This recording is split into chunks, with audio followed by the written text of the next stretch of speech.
हम सब जानते हैं कि इंसान बिना ऑक्सीजन के जिंदा नहीं रह सकता, लेकिन क्या आपने कभी सोचा है कि यही ऑक्सीजन अगर ज्यादा मात्रा में मिल जाए तो ये हमारी मौत की वजह भी बन सकती है? जी हाँ, इसे कहते हैं ऑक्सीजन टॉक्सिसिटी, यानी जब ऑक्सीजन दवा से ज्यादा जहर बन जाए। तो आखिर ऑक्सीजन टॉक्सिसिटी होती क्या है?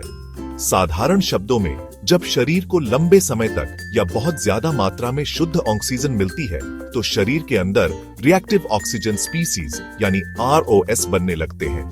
ये ROS छोटे छोटे खतरनाक कण होते हैं जो कोशिकाओं के DNA, प्रोटीन और लिपिड पर हमला करते हैं। नतीजा, कोशिकाएं टूटने लगती हैं, सूजन बढ़ जाती है और ऑर्गन्स सही से काम करना बंद कर सकते हैं। यानी ऑक्सीजन जो हमें जिंदा रखती है वही हमें धीरे धीरे नुकसान पहुंचाने लगती है। अब आते हैं इसके 3 बड़े प्रकारों पर। CNS ऑक्सीजन टॉक्सिसिटी, यह ज्यादातर स्कूबा डाइवर्स या हाइपरबैरिक ऑक्सीजन थेरेपी लेने वाले मरीजों में देखा जाता है।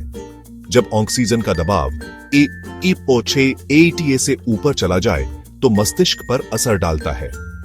लक्षण याद रखने के लिए एक शॉर्टकट है। वेंटेड V सब विजन चेंजेस, दृष्टि धुंधली होना, टनल विजन EV ईयर्स, कानों में घंटी बजना, एंडा नोजिया, उल्टी जैसा लगना, टी ट्विचिंग चेहरे या मांसपेशियों में झटके, आई इरिटेबिलिटी, चिड़चिड़ापन, बेचैनी, डी अब डिजीनेस, सीजर्स, चक्कर। दौरे पड़ना दौरे सबसे खतरनाक स्थिति होती है और पानी के अंदर डाइवर के लिए ये जानलेवा साबित हो सकता है। पल्मोनरी ऑक्सीजन टॉक्सिसिटी, ये तब होता है जब लंबे समय तक 48 घंटे या ज्यादा उच्च मात्रा में ऑक्सीजन दी जाए। फेफड़ों पर असर डालता है, गले और छाती में जलन, खांसी और सांस लेने में तकलीफ, लंबे समय में फेफड़ों में फाइब्रोसिस यानी परमानेंट डैमेज। ICU में जिन मरीजों को वेंटिलेटर पर ऑक्सीजन दी जाती है उनमें इसका खतरा रहता है।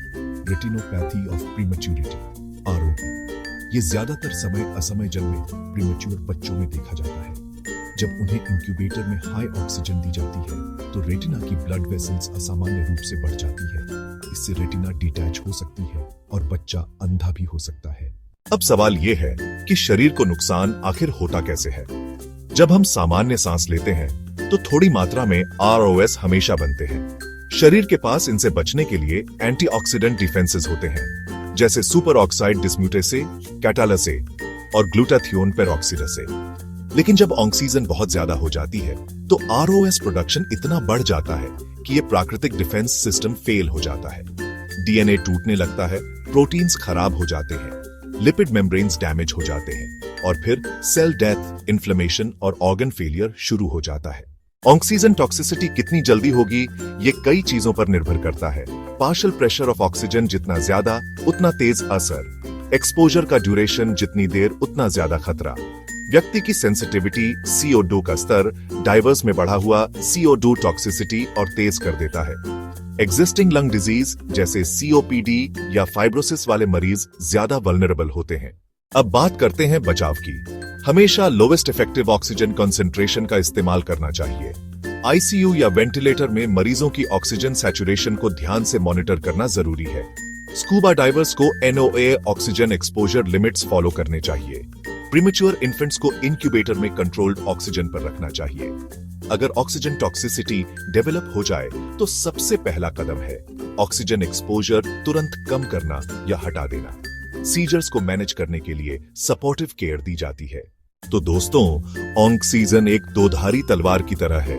कम हुई तो जान जा सकती है और ज्यादा हुई तो भी जान जा सकती है। इसलिए डॉक्टर्स हमेशा कहते हैं oxygen is like a drug, use it carefully, use it wisely. याद रखिए, जिंदगी ऑक्सीजन से चलती है लेकिन संतुलन से बचती है।